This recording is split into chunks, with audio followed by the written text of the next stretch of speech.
Russian president Vladimir പുടിന് രാഷ്ട്രപതി ഭവനിൽ ഔദ്യോഗിക സ്വീകരണം നൽകി രാഷ്ട്രപതി ദ്രൗപദി മുർമുവും പ്രധാനമന്ത്രി നരേന്ദ്രമോദിയും. 3 സേനകളും പുടിന് ഗാർഡ് ഓഫ് ഓണർ നൽകി. രാജ്ഘട്ടിലെത്തിയ പുടിൻ മഹാത്മാഗാന്ധി സ്മൃതി മണ്ഡപത്തിൽ പുഷ്പാർച്ചന നടത്തി. ഹൈദരാബാദ് ഹൌസിൽ പുടിൻ മോദി ഉഭയകക്ഷി ചർച്ചകൾ പുരോഗമിക്കുകയാണ്. പ്രധാനമന്ത്രി നരേന്ദ്രമോദിയുടെ ക്ഷണപ്രകാരം 4 വർഷത്തിന് ശേഷമാണ് പുടിൻ ഇന്ത്യ സന്ദർശിക്കുന്നത്. ഇന്നലെ വൈകുന്നേരം ഡൽഹിയിലെ പാലം എയർഫോഴ്സ് സ്റ്റേറ്റിൽ എത്തിയ പുടിനെ പ്രധാനമന്ത്രി നരേന്ദ്രമോദി സ്വീകരിച്ചു. വിമാനത്താവളത്തിൽ നിന്ന് ഒരേ കാറിലാണ് ഇരു നേതാക്കളും പ്രധാനമന്ത്രിയുടെ ഔദ്യോഗിക വസതിയിലേക്ക് പോയത്.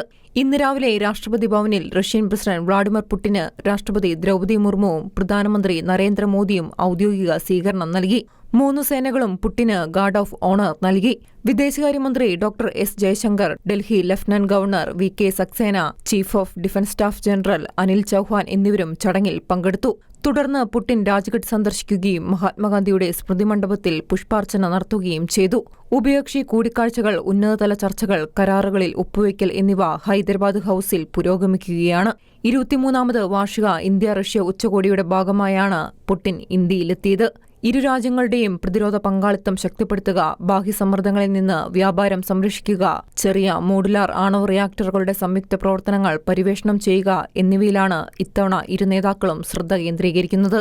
International desk, Shikeena news.